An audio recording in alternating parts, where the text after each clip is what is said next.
Let's talk anime. Hello and welcome to Brandon's Discuss Anime, a 15 plus Reckless Amoeba podcast. I am your host, Brandon Horvath, and with me are my co-hosts, Brandon Falinger. I'm going to be the one starting a revolution here. You all need to bow down to me now. I am the king of this podcast. Oh, but I have Brandon's superiority. Do you? That's why there's a revolution. A coup d'etat, as they say. Oh. And either Orion's going to help, or he's probably just going to sit back and watch what happens. Also with us, Orion Stokely. I have a question. You guys know who Babar the elephant is? I've heard of that. It sounds familiar, but I don't know. Alright. Well, I had a theory. It's a cartoon, and it was like books for kids, and his mom died. But I think it's from child soldiers. I mean, so far, that just sounds like Bambi. Because they live in West Africa. Mm-hmm. And they would. They're elephants. They're royalty for some reason. Like Babar has a crown. So I was thinking, they never really talk about what they do to make their money. And I think they run like blood diamonds. They just turn out. No. This is what always happens when somebody mentions the word blood diamonds, is that I just imagine the diamonds are like, hey, we got the diamonds, they're fine, yeah, it's great. Alright, now who are we gonna kill so we can stain them red? That's kind of what happens. It's not a blood diamond without the human sacrifice. Sacrifice. To bring his mother back. Yeah, I had no idea his mom had died. I guess that she was killed by poachers. Anyway, welcome to the podcast. After that depressing note. I did see Japan now has a new kind of vending machine. Really? Wait, what is different from a regular vending machine? It dispenses an item you wouldn't typically imagine a vending machine to dispense. Sriracha. I was going to say, let me get the meme out of the way and say, is it used panties? They already have those, I think. I may be like going into a stereotype like, oh, they probably have a panty vending machine, but yeah, it's called Booter Center Girls, and we saw it in fucking Yakuza. Oh.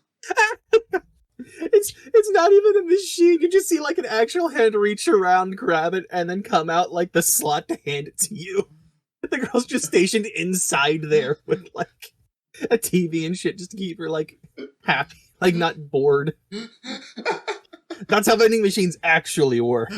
There's a person inside kicking back that just grabs the thing after you insert the money and press in the code, just reaches around, grabs the thing, and then just hands it through the slot to you. That's how it all works. It's a living. Oh god. Is that like the dinosaur? Like, yes? I just imagine her, like, she doesn't even move her head. She just stares at the TV or the computer screen or whatever's in there, like, bubblegum popping, and she's chewing it, and just, without looking, grabs the thing and then slides it through the slot. Just nonchalance, does not give a shit. While she's continuing her VTuber podcast. Yeah, exactly, not even a second That's what happens when they reach off screen. You don't understand what they're doing. Oh, I thought you meant the VTuber would be would be the person. Oh, no. Well, the VTuber would be the person that's, you know, if they want to get fancy with it, it'll be a new, like, touch screen with the VTuber behind the touch screen. Like, you touch it, like, oh, cigar. Like, you're making good choices, yeah. You want to get fancy with it, you do it that way. Oh, my god. But I'm a marketing genius. But a Sriracha vending machine. That is interesting. Why specifically Sriracha? Like, I feel like there's not that much variety there, because Sriracha is Sriracha? Other than like mild, hotter, or hottest? No, it just seems to be the same kind of sriracha. But why wouldn't I just Just a go to a sriracha in a Combini to get bottle. one of those? It's Japan, so Well, yeah, and Combinis are huge in Japan. Why would you not just go to a Combini? I don't know. Like, it's not like the fucking porn one that we had in Yakuza where you'd have to, like, hide it so you wouldn't be embarrassed by people buying it. The Combini's right around the corner and there's more shit to buy. Sriracha, I feel like, is just a easily accessible thing. That's why it's confusing. That is one thing I want to do whenever I get to Japan. I want to I want to see what a Combini's like. I hear those things are amazing to everyone that's not a foreigner, or that is a foreigner.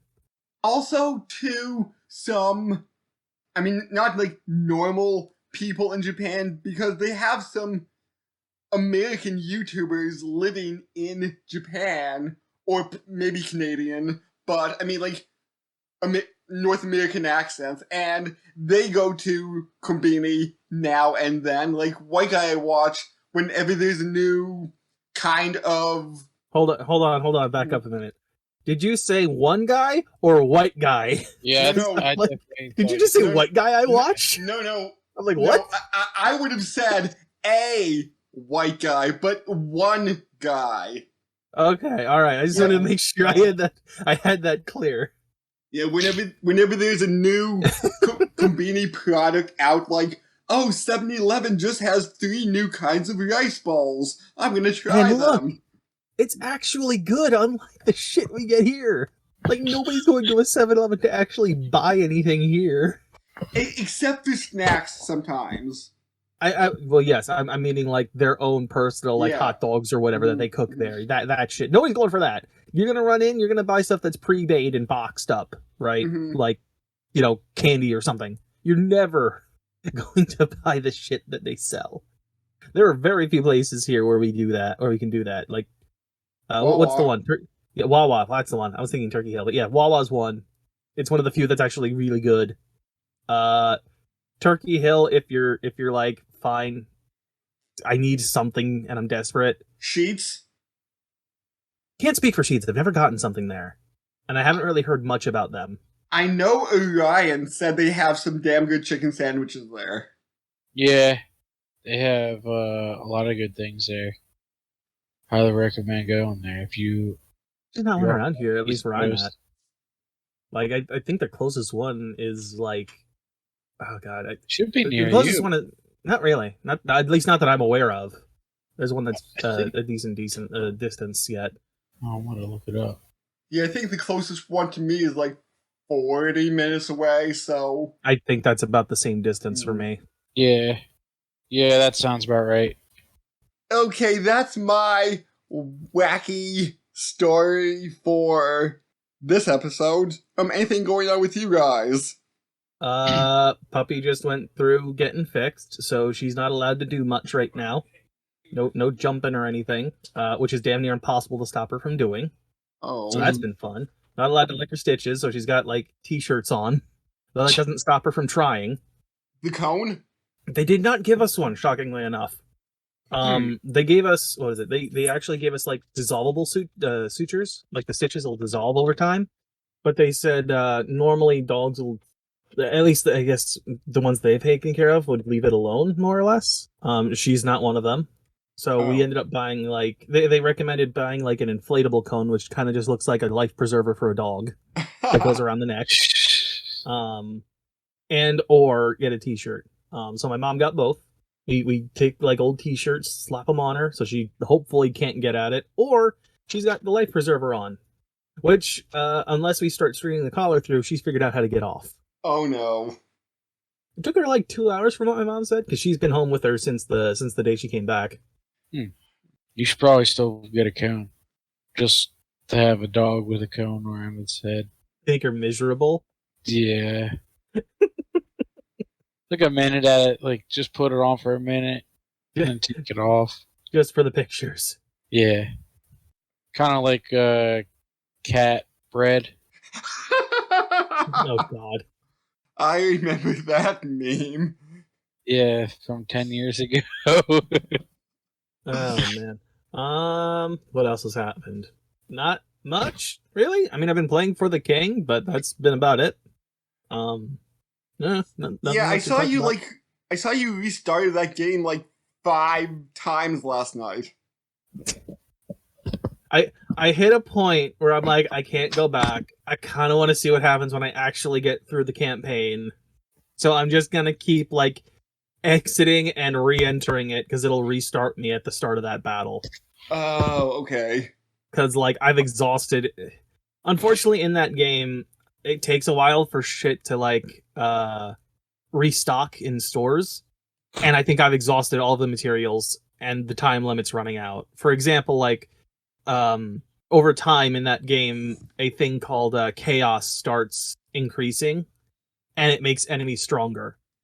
So I'm like, I either have to get in there now to like the final dungeon and deal with this, because I'm out of ways to really like deal with the chaos easily. And there's not much as far as like resources I can grab anymore. I need to get in there and do this now, or it's just going to be harder in 3 turns. Like, what is it? I think I went in at level 1 of chaos, and I think there's 3 levels.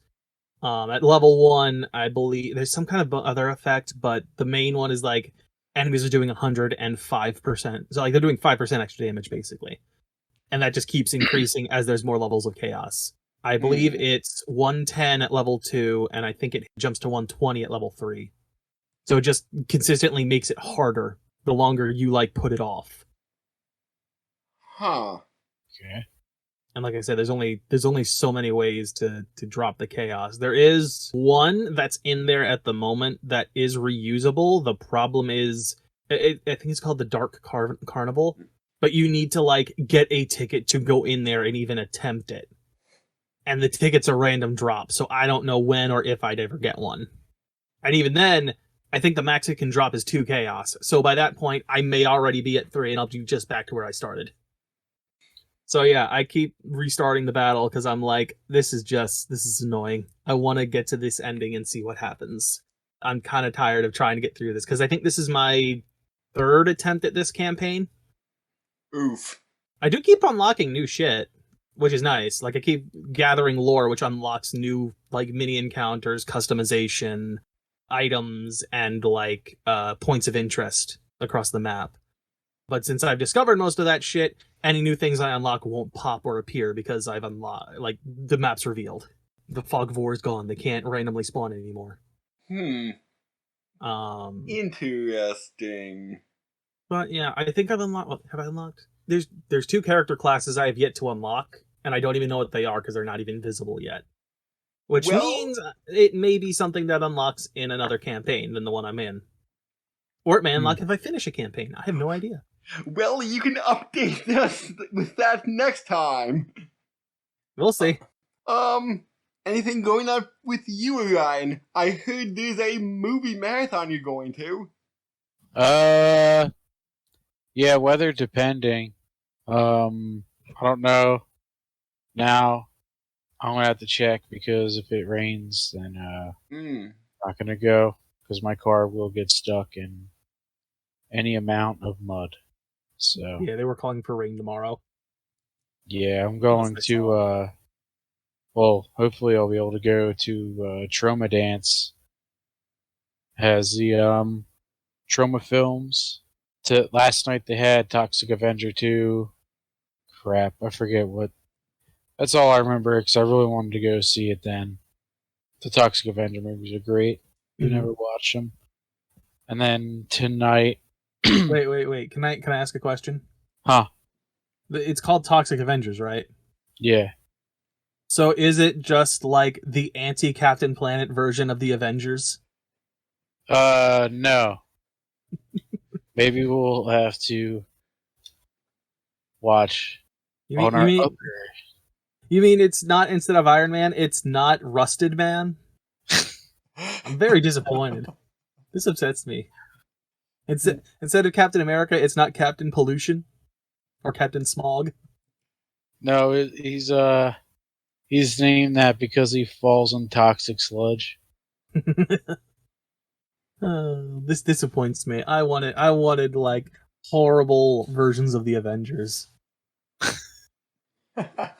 Yeah, unfortunately not. But tonight they are playing. Oh yeah, Cannibal. Oh man, the Matt Stone and Trey Parker movie. Cannibal. Right. The hell's that movie? I believe it's Cannibal the Musical. Cannibal the Musical. That's what it was. That also played last night. But tonight it's their latest movie, Shakespeare Shitstorm, Nukem High, and some other another movie. But Lloyd Kaufman was going to be there, and a comedian that I enjoy was also going to be there because he works for Troma. But I'll see what the weather is. That's at like 6:00. So, all right, yeah. cool. Oh, And yeah, go ahead. were you finished, or am I cutting you off? No, you're good. Okay, Ryan. Today's anime is an anime movie. The Adolescence of Utena. This is in a movie. The Adolescence of Utena. Yes. Is that like That we've is already the told him that it's a movie, but is that like the series title too? No. It comes from the TV series Revolutionary Girl Utena. All right, that's what I thought. Mm-hmm. So you're getting a little extra info here, Ryan. So is it a prequel to the anime? Adaptation. Adaptation. According to some people, it's a stealth sequel, but by the way the series ended, I'm just saying, how are you saying this is a sequel? Yeah, because you mentioned to me what the ending of the series is like, in which case it becomes very confusing if it's supposed to be a sequel. So it follows a little girl, I guess, and I don't know. That's about all I got. About a little girl, probably fucking some weird animal friend, or she's a fairy or some shit, and she makes friends with like some gnomes, and they hang out. Probably fucking do mushrooms or something. I don't know. The gnomes puke rainbows. And but she's like a little fairy, so she's probably like 400 or 50 years old in fairy years, which isn't that bad. So she's illegally allowed to do. I don't think there's any laws anyway in Fairyland, but if there was, that might. Oh yeah. Plus, they'd probably be on mushrooms all the time. Gnomes too, you know. So Well, they probably that's what don't. I'm asking. Do they puke rainbows, Orion? That's what I'm curious about. I guess if they do too much mushrooms, which can happen, I heard. But yeah. So, oh, dude. So it could be. It definitely isn't, but this is a pretty cool idea for a thing. A fairy or whatever, a gnome. I want to just say, how about I like gnomes, so it's a little gnome girl and hanging out with like some friends, and they just trip so hard that her she has an ego death. And then she's reborn, so that's her adolescence, and then kind of changes her life for the better. And you just kind of follow that afterwards. Okay. That's about it. Man, he got that right on the head. He got that exactly. That's crazy. Well, let me start off by saying Happy Pride Month, because this is a LGBTQ plus friendly anime. It's very convenient that it landed here. This was not. I don't think this was planned, was it? No, not really. It just kind of happened this way. Yeah, because we were delayed with like snow and other things in the earlier part of this season, so yeah, snow and personal life shit just kind of shot it in the foot. And let me just say, I was just reading a little bit more about the director of this, and number 4, about, was this interview from 2001? Yes, this interview was from 2001. They interviewed the creator of the anime, and this may explain why it's so weird. He expressed interest on possibly working with David Lynch, who made Twin Peaks. Oh Okay. wow. Yeah. So if anybody knows the 1980s, 90s series Twin Peaks, I know Yeah. it was revived recently, and how weird that is. Yeah, this guy saying, "Oh, I want to work with that guy." Yeah, this is a very weird, surreal anime. Which kind of lends into my theory about what the hell's going on with this thing. I'll let you try to explain like your theory by the end. But, yeah, it's probably better to like mention how things go down first to really explain it. This was at first a manga from May 1996 to March 1998, with the original anime series slotted somewhere in the middle from April 97 to December 97. So basically, the anime pulled a Full Metal Alchemist, made its own ending. This movie came out in August of 99, with a manga adaptation from May to September of 1999. The manga for this follows some of the beats, but is kind of its own thing, which is weird because this is weird enough as it is. I would just like to see how the manga adaptation of this is even weirder. Mm-hmm. So, we have this transfer student, Utena. Is that what she is? Because I don't remember them ever speaking as to why she's even there in the first place. Well, she seems to be a new student. That seems to be the case, yes. It's very confusing because you're just kind of there. Not to mention, it seems like the school's on a bunch of airships. That's constantly moving around? Well, yeah, you can't keep them perfectly even. They're on, like, different buildings are on individual airships, it seems like. And she has a slightly different reason for coming to the school in the anime. Because in the anime, I think she's like, no, her parents die, and a prince rides up to her and says, "Hey, don't worry, your life is going to get better." Gives her the ring that she gets a little bit later, says, "Hey, use this, and this will lead you back to me."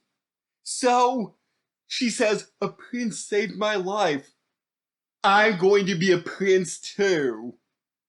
Which is not what happens here. Right, and that's her reason she has the rose-crested ring.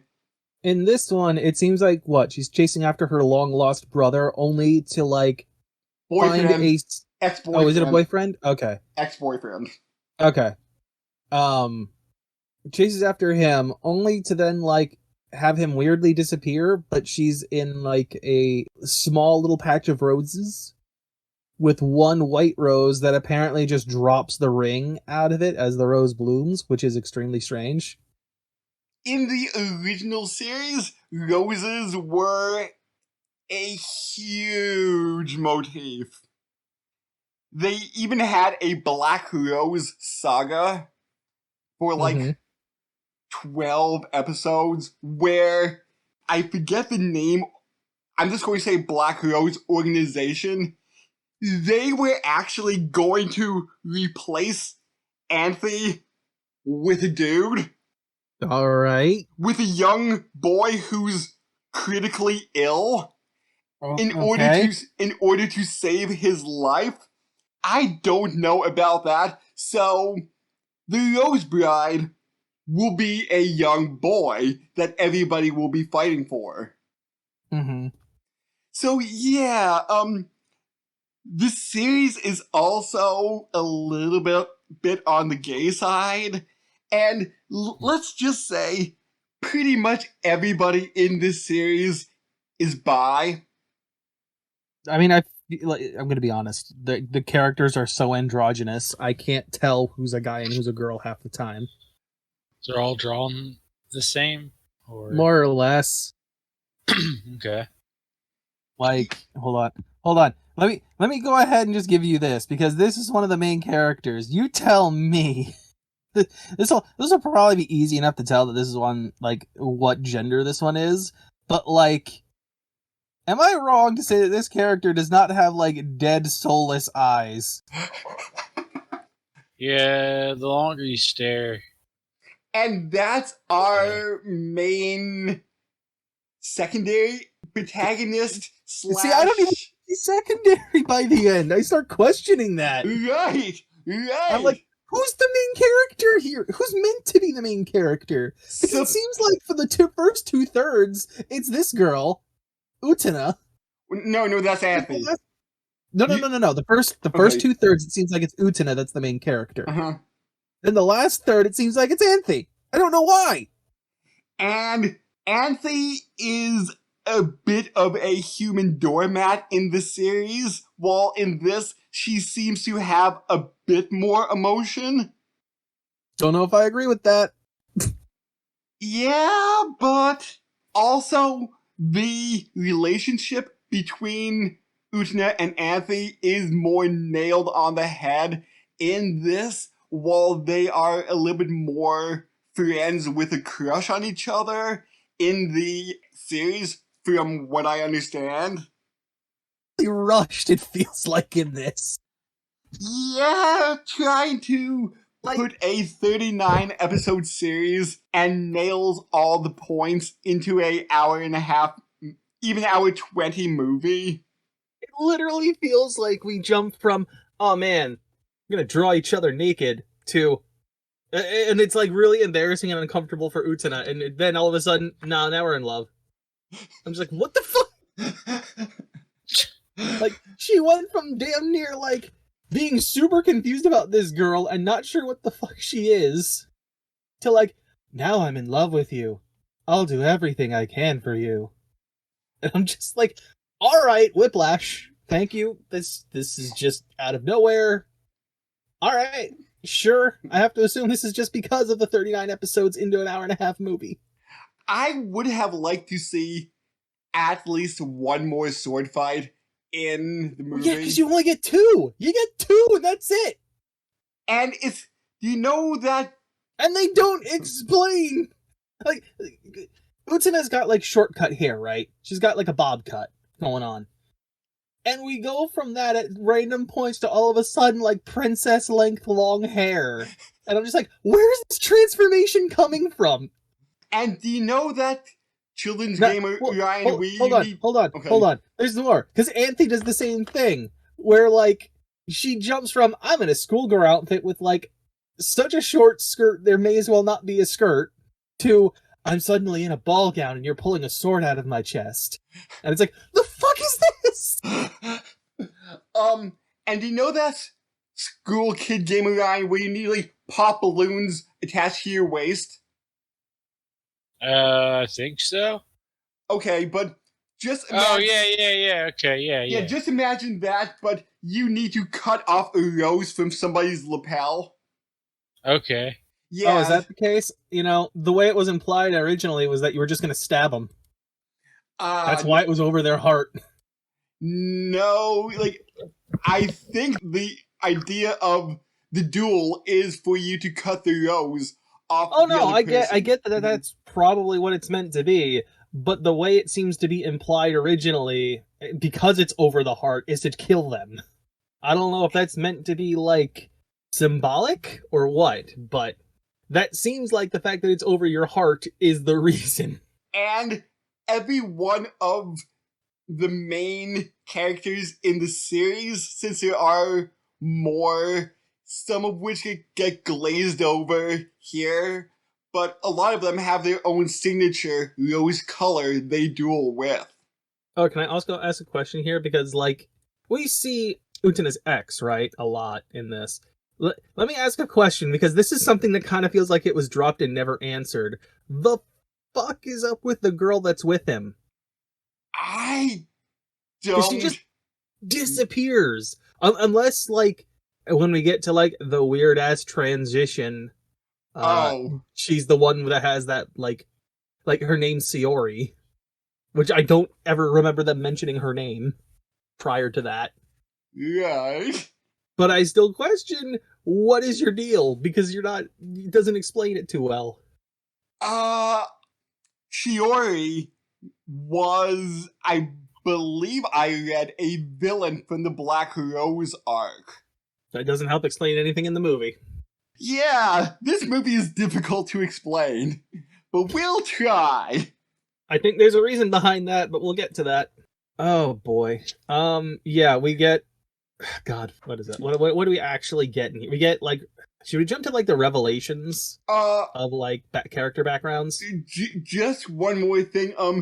So she's up in this field of roses with Anthony saying, like, why are you here? Well, I tend to the roses. Oh, yeah, and her answer for just about everything is, well, I'm the Rose Bride. Yeah, this is what I do. And it's just like, that doesn't answer anything. And this guy, the first third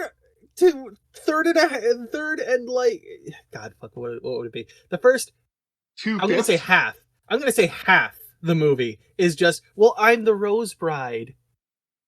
Bitch, what does that mean? So this guy comes up and says to her, what are you doing with the Rose Bride? Come, duel me!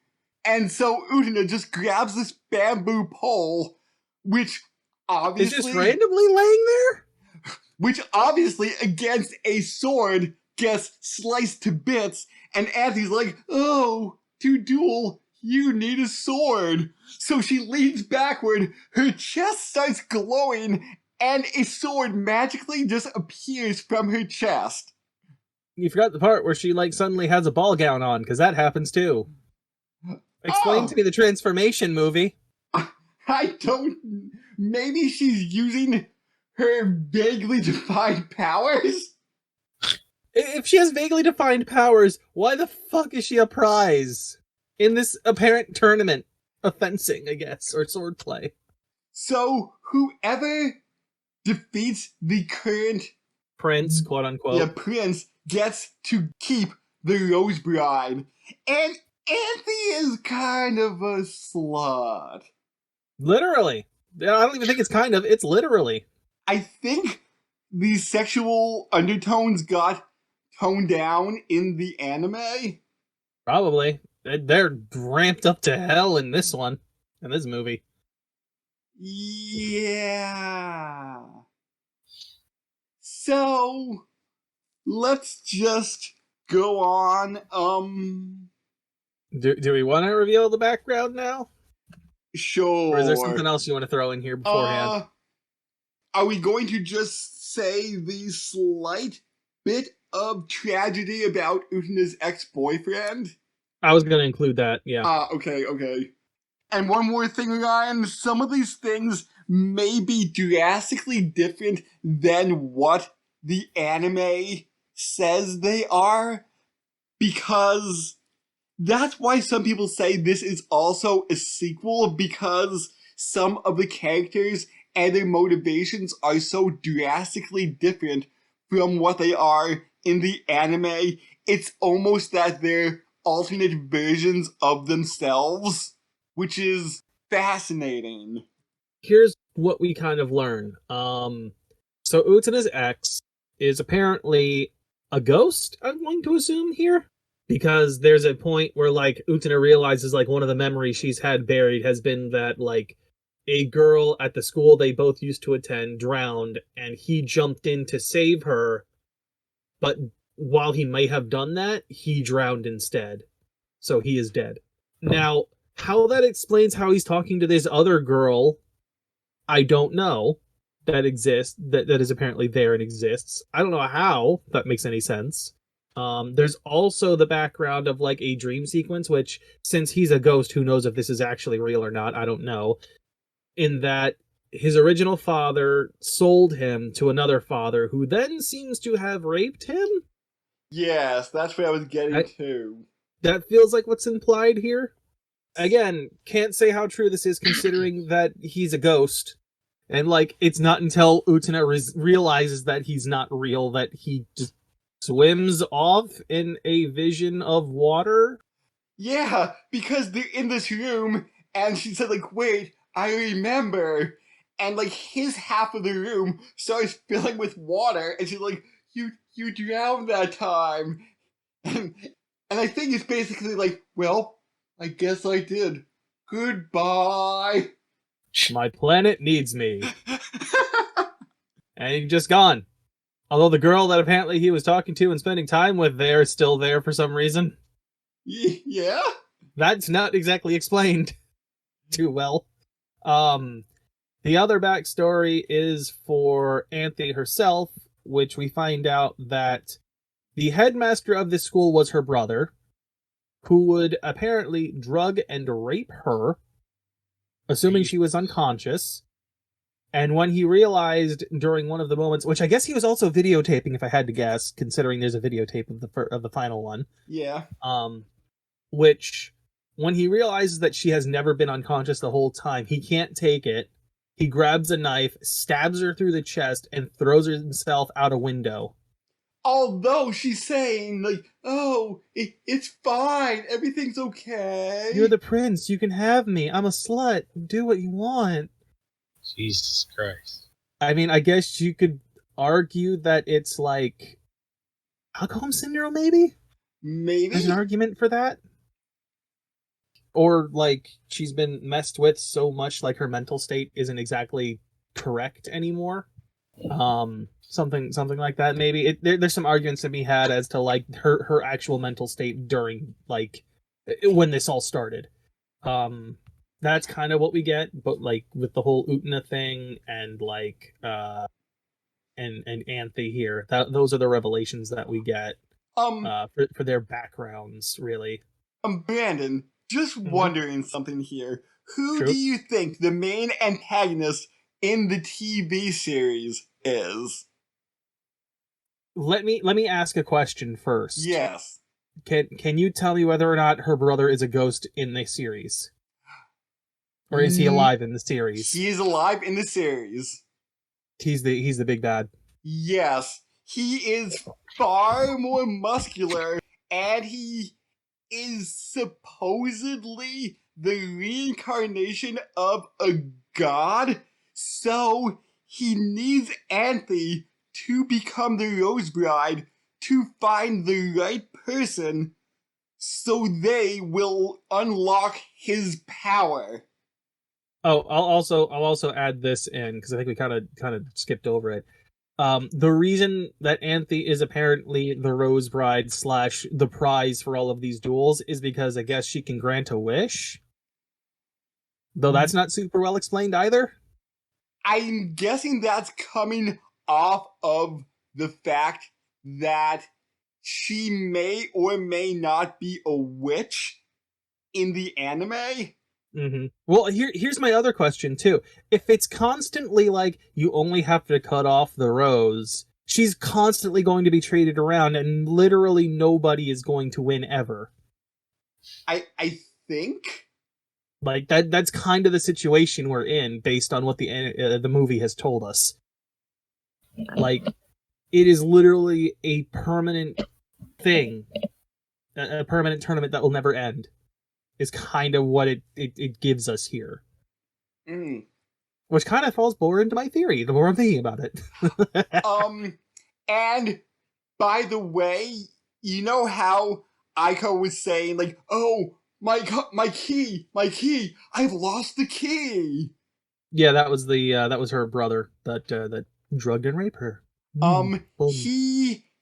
That's a nod to the original anime where he had a wonderful car that he used to seduce people in, men and women alike. Can I ask a question why we had that video of him literally flipping around the car 52 times? That seemed kind of pointless. Because he's on like the driver's seat, and the driver's side of the car just walks around to the side of the hood, says like, "Oh, hello there," and he just like slides across the front of the hood. Let me point this out too. It's like 5 frames of animation to do that too. 5. Because he goes from standing to suddenly eggs spread eagle in the air as he's flipping his way across the hood of the car. Like, there is nothing in between. There is nothing in between. He goes from standing to, like, legs straight up on top of the car. And then you have the rest of the animation of him flipping to the other side. And that actually has more than 1 frame there. That has the other 3 frames. Like, it is such an awkward move. And they kept repeating it. So, yeah, that's why Aiko was worried about his car, because the Aiko in the main series was obsessed with his car. I saw a scene where there was a duel around multiple copies of his car, headlights on, illuminating the arena. Do you want to talk about your Moo Cow video too that they play? Because there's occasionally interruptions of like this radio show where they talk about stuff. And this is where like that video gets brought up and been like, I found this super salacious video. Ooh, let's watch. And there's that. And then there's another one that involves a cow for some reason. Okay. That confused me, so I was looking it up. Also, before you reveal that, there's a point where like that girl is drawing on the back of Utena's ex, right? Like with a marker, she's drawing on his back, and one of the character that she draws on his back is literally there in that that little videotape for some reason. I don't know about that long nose thing, but I was gonna go with long lips, but okay. Okay, but the little monkey thing is Anthony's pet in the anime. What the fuck is it in the video? And not with Anthony. If I can find the characters, I think it's Nanaka. No, Nanami. There is an episode in the anime where Nanami's crush or something gives her a cowbell for whatever reason, and throughout the episode, the more she wears it, the more she acts like a cow, ending sentences with "ooh." But that character doesn't exist here in the movie at all. And I did watch one clip of that episode where Anthony says, "Oh, Utena, I finished knitting your sweater." And of course, it's a red sweater, and that triggers Nanami to become a full-on cow in the anime episode for like 30 seconds. So, I guess that is a reference to her becoming a cow? It seems so out of place. Oh, and by the way, she is also a rival of Utena for Anthe. I could assume that. Even though she's a comic relief. Mm-hmm. So... yeah, again, it seems out of place in the movie, because the character doesn't exist at all. It seems that with a lot of Utena's friends, more or less, every now and then they're like, let's fight for Anthe. At least that's what I assume, because I'm just going through the student council here, and I recognize some of the names, and... What is the movie? Yeah, not in this movie. The only thing we know is that one character is the president of the fencing club. That's it. That's the only kind of like station we get. And this woman is also known as Prince. I believe that's because at the time she was the prince, which is weird. Yeah, It's actually more confusing because she wasn't the prince at the time. It was the green-haired guy yeah. that she This first like fights. That makes it more confusing. this subverts gender roles a lot. I mean, prince seems more like a title here than it gives a shit about gender. But I believe in the case of TV series Utena, she has an obsession with becoming a prince. Because one saved, I guess, like, saved her life from depression. I guess, yeah, maybe. I don't know. I can't say because I haven't watched the series. And I don't plan to, considering the way this is. Nor have I. So, what do we get to? We get to the point, I'm gonna jump to, like, the big, fast transition here. Oh, yes! One of the only parts of this movie I knew about. So we get to a point where, like, Utena is like, look, Anthe, let's go to the outside world. To which I'm like, wait, this is where the things start cracking and me start realizing what my theory is here for what's going on. Like, outside world, what? And she, like, let's go, and starts pulling her by the hand, and all of a sudden, like, what looks to be a giant weird-ass car wash shows up? Yes! With, like, the rollers and shit! Right. Pops out it into existence Right. and pulls her in? Do you want to guess what happens next? She gets her car washed. She doesn't have a car. She goes in it. She does go in it. And What happens? Oh no! Oh, yes! What do you think hoses happens? come alive and things happen? No. No? Okay, none of No. that tentacle things? Okay. No. Alright. Is this a PG-13 movie? Yes. I mean, yes, there's a lot of naked bodies. Alright. But Well, specifically 2 naked bodies. But without nipples or genitals for some reason. Well, because they need to keep it PG-13. If it can give you more, it'll be an adult movie. Okay. But Ryan, do you want to guess what happens next? Utena gets sucked into a car wash. Mm-hmm. Does she go through all like the spinny things like a cartoon? A little bit. And like Starts around that way. Starts that way. Does she just have like a crazy like experience in there, like Beavis and Butthead Do America when they're in the desert? You could say that, yes. Okay. Does like Roller Coaster of Love start playing? I don't think they have the license for that. Although that is one thing I have a complaint about is all the freaking random ass songs getting dropped in here at weird points. She becomes a car. That was my next guess. Really? Yeah. Yeah, she turns into a car. And Anthe then follows her in and starts driving the car after she finds the key. No, but my favorite... Because like her brother... Sorry, hold on. Like her brother said, without a key, a car rusts. The car will rust away to nothing. So, like, you see the Utena car just start rusting and cracking until Anthe finds the key and it, like, starts the ignition and all the rest breaks off and it's, like, brand new again. And I just love it. Like, Utena car drives out. Also, which doesn't talk. She cannot talk now because she's a car. And the vanity plate says, Utena. Anthe says, Utena, is that you? Well, she didn't look at the plate on the back, alright? She had no idea. She couldn't tell. Instantly, yes! In like 3 seconds, Utena car is totally rusted. Right up until she finds that key and hits it in the ignition. It's like, oh god. Then we get the Speed Racer treatment. And apparently, like, the radio show we've been listening to is now the announcers for this race. And Utena is going like 500 kilometers an hour? Crap. Oh god. Quick, use the jump jacks.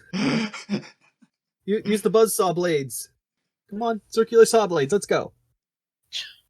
Pull out the glider wings. Come on, hit the letters on the steering wheel. Let's go, Utena, to the outside world. So it starts off just them like flying down an empty highway or whatever this road is.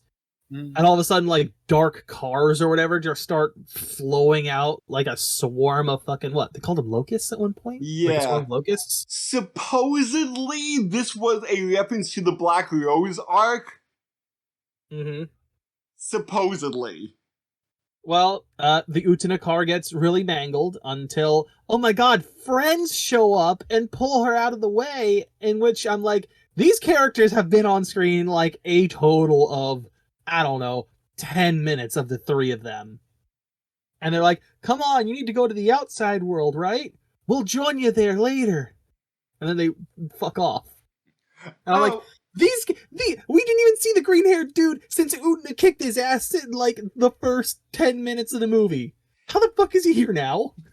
Oh, and one thing that I found out later, did you notice the name of the truck they were driving, or the model of truck they were driving? Nope. Wakaba had, like, the brand or something. The girl in the first scene who, like, said, like, Utena, like, what are you doing? Her name is Wakaba. So, people are assuming that was Wakaba that they were driving. Let's see. Wait, what was Wakaba like? Remind me. She was the one that was showing her around in the original, right? Like at the beginning, right? Yeah. Say like, oh. Okay, she was kind of bubbly and nice. All right, Mhm. all right. Mhm. That makes some sense. Even with my theory, it could make sense. Yeah, no, they get pulled out, and then it's like, look, there's a castle in the distance. Maybe that's the exit. And then the castle turns out to be literally a giant thing on wheels that jumps onto the highway. Let's just say for size comparisons, the castle is Godzilla, Utena car is a human. I was going to say, Utena car is just a car, and you're looking at what is essentially a bunch of skyscrapers on wheels. Like monster truck tires, like... Yeah. I like ridiculous amount of tires, like all over, to which I have to question how the fuck does that thing even steer? And some of the tires are going in like figure 8 patterns. Yeah. And like, they're like, oh no, how do we get out? How do we get past this? The exit's nowhere to be seen. And then I guess Anthony's like, wait, no, the exit's through there. So she drives in between the big main tires of the castle and is starting to like drive through the myriad of tires that's underneath it. All the while, well, I was gonna say, aren't there still dark cars like chasing her underneath it too? Yet? Yes, and they're getting crushed, blown up.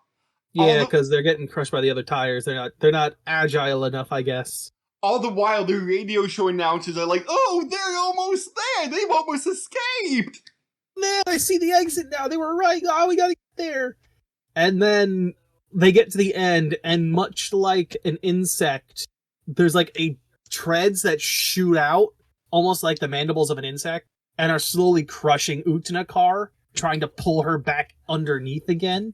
And then all of a sudden, for some reason, there's the ghost of Anthy's brother, being like, you need to go back. You can be happy with me here. Back, come on, we can do this. To which he's like, no, we're leaving! And breaks through, I guess, running over / dispersing the ghost of Anthy's brother? I think?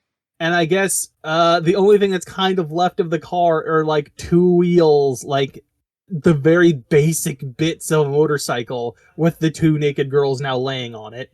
In which I'm sitting there like, I'm shocked their hair's not getting caught in the axle of the back wheel because it is flowing there.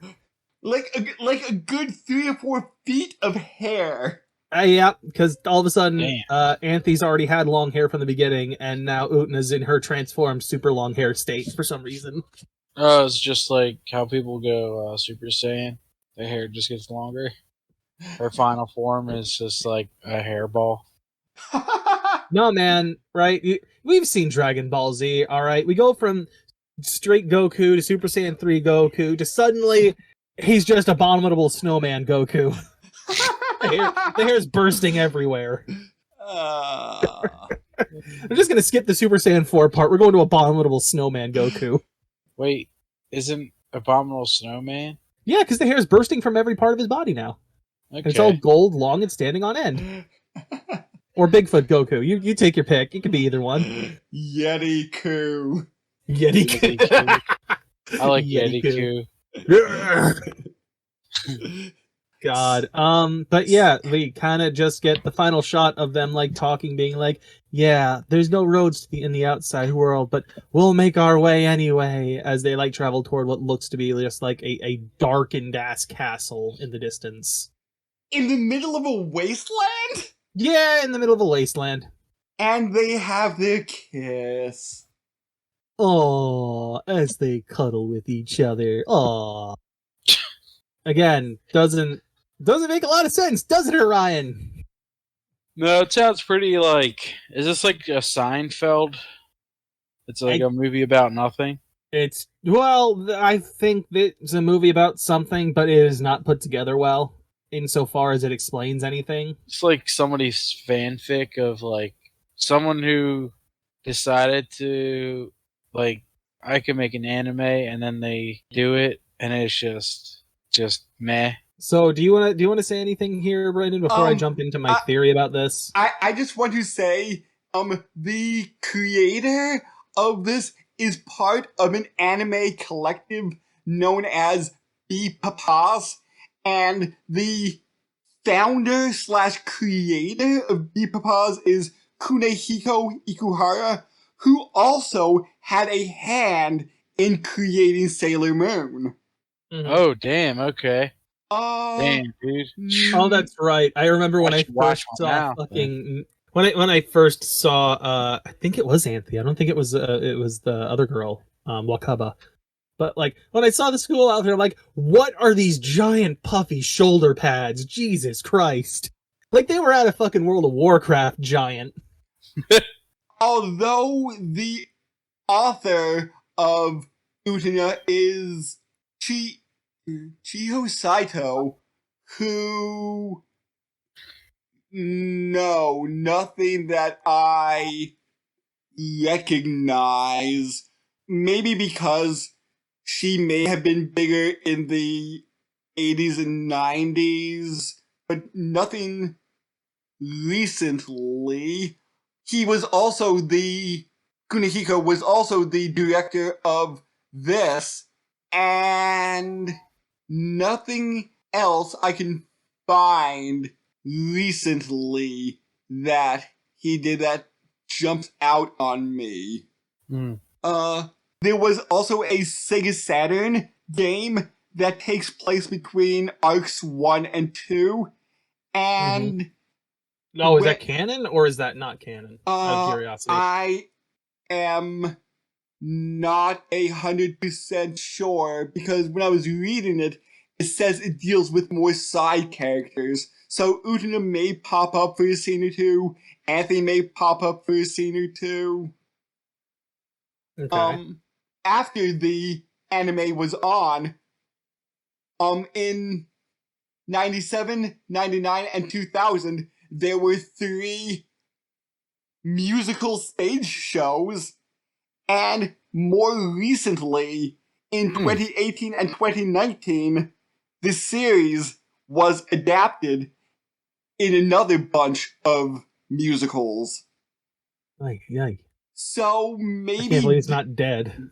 Maybe due to COVID, the third one wasn't released, because I do see the second one is called Rose of Deepest Black, so I'm guessing that has to do with the Black Rose saga, so maybe there'll be a third one out this year, next year maybe?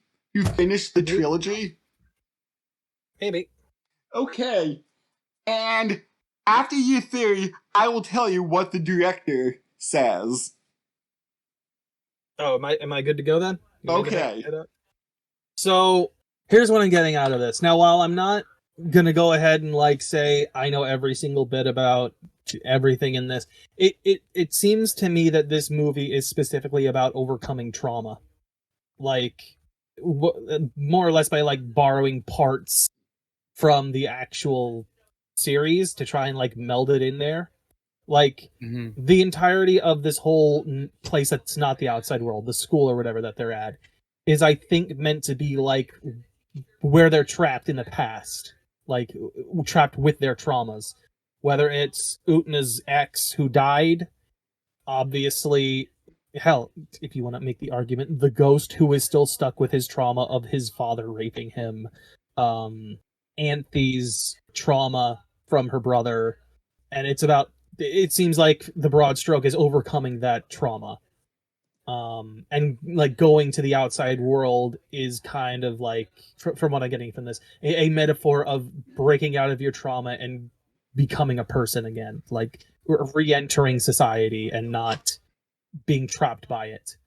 The whole idea of Utena becoming a car is that she's the one who figured out how to get herself out first, and she's carrying or helping to carry Anthe through it herself, through her own trauma, until they're both able to break themselves of it.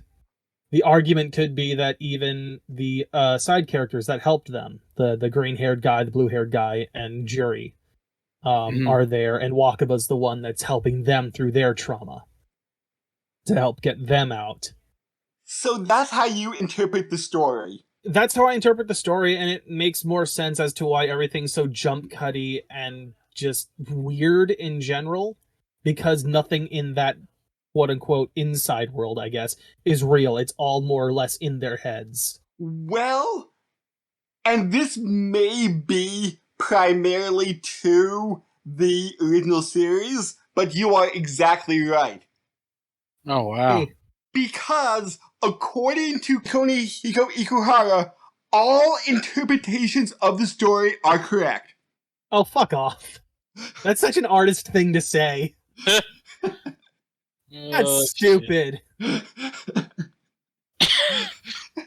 Womp, womp, womp. That's such a backhanded way of saying, oh, you're right, congratulations! No, I feel like I'm Shinji sitting there and everyone clapping because I said, cars are cool, or that banana's yellow. No. It's also a way of him saying, I don't know what the fuck this is about. That's the other thing. That's the other thing. It's also him saying, I don't know what the fuck is right, so everyone's right. But it literally feels like I'm Shinji and everyone's just clapping, saying, congratulations, you said a banana's yellow. Although, according to him, his intention for the car scene was to pull a reverse Sleeping Beauty. Technically, what yeah. What does that even mean? Since Utena is the prince and Anthe is the Rose Bride, and now Sleeping Beauty went to sleep, Utenakar began to rust. So Anthe was the one to free her from the rust, aka kiss her.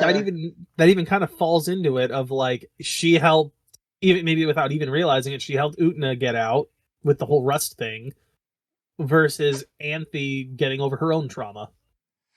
Oh, and do either of you watch Steven Universe? I've seen snippets, but I've never been super interested in it. I never watched it. Yes, snippets for me too, but according to Rebecca Sugar, who made Steven Universe, the original anime was one of her biggest influences on making Steven Universe. Oh, wow. The whole thing I've always heard about Steven Universe is that it starts off good, but then it kind of gets muddled near the end of that series. That's always the way I've heard it. Like, people loved it, and then it kind of gets muddled in its own bullshit for a while. I don't know what most people say about the ending. I guess technically the movie is the ending, or the sequel ending, I guess.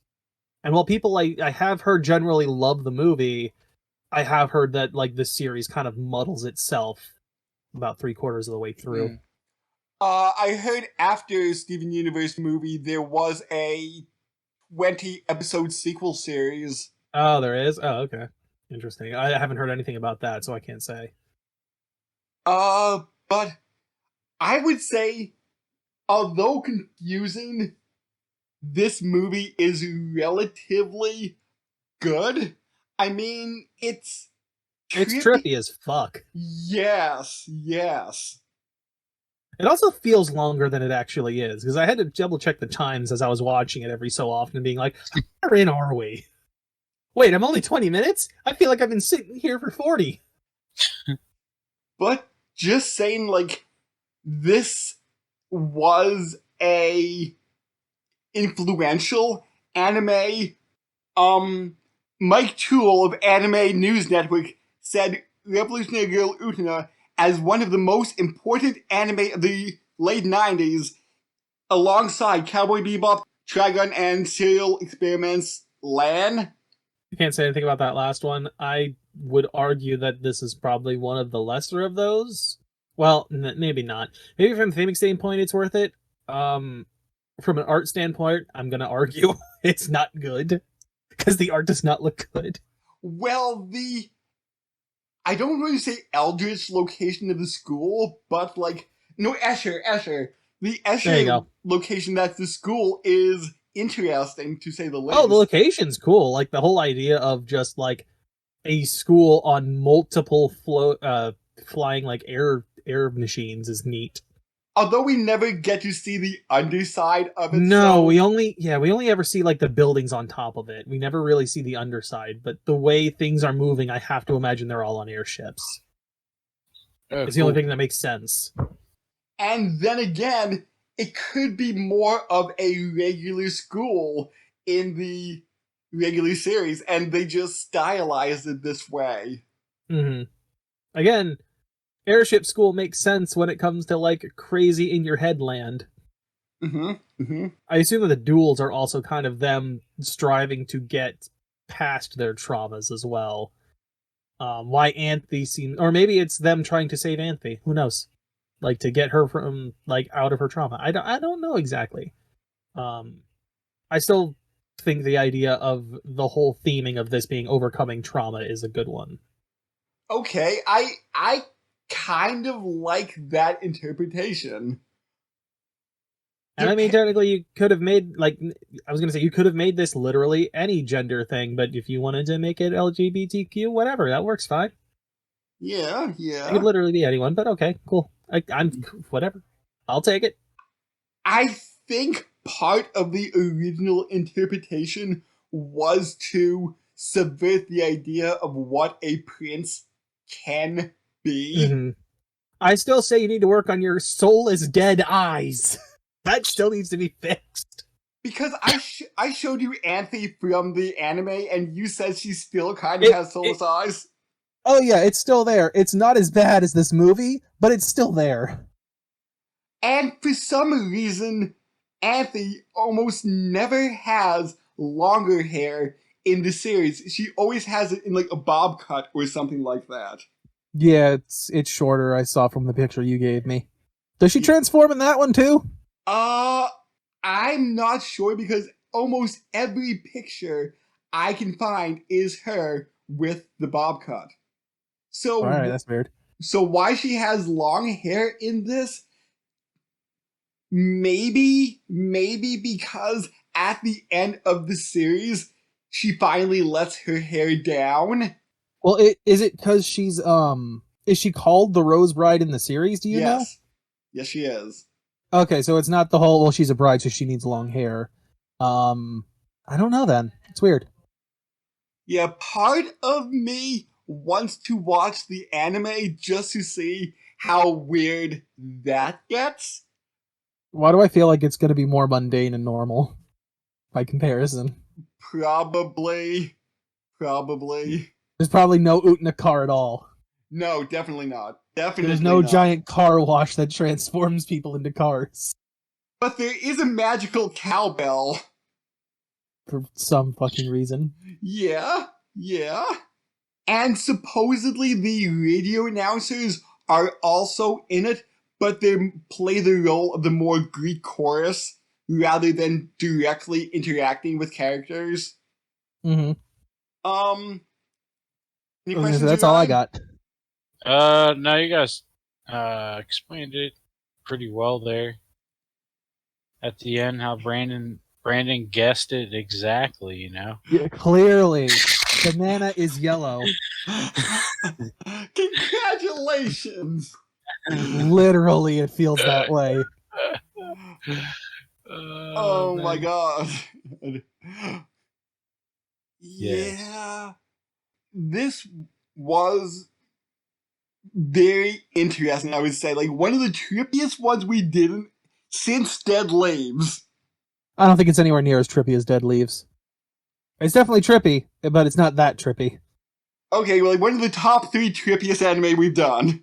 Maybe I'd have to look back to argue with you on that, but I don't remember off the top of my head. Definitely top 5, because Pop Team Epic, that was trippy. Oh, yes, that one's up there. I think that's our top. That is the top, period. There's nothing that beats that yet. Cat Soup? No way. Okay. I feel like I'll give Utena like a step above Cat Soup.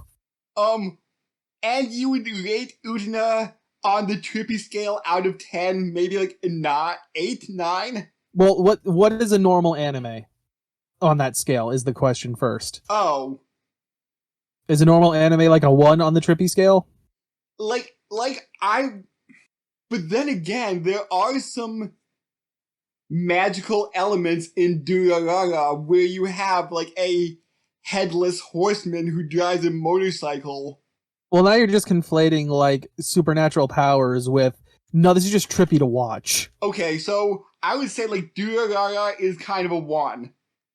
Okay, so like just random powers that are allowed to exist in a thing are like a 1. All right. Yes. All right, so if I'm gonna rate Utena, maybe a 4. It's not super trippy, I'll be honest. It's really just the location. Even the car sequence? That's kind of like it's really the location and that, like the car sequence.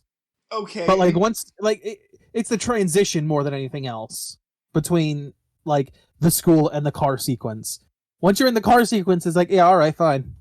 Okay, yeah, I was giving maybe a 5 or 6 to me. Mm-hmm. I guess that wraps up this episode. Join us next time for a dozen magic artifacts. Oh boy. What's I guess that? He does his own stunts. Ooh. I guess. Even though he's a cartoon. So, catch everybody then. Bye. Bye-bye.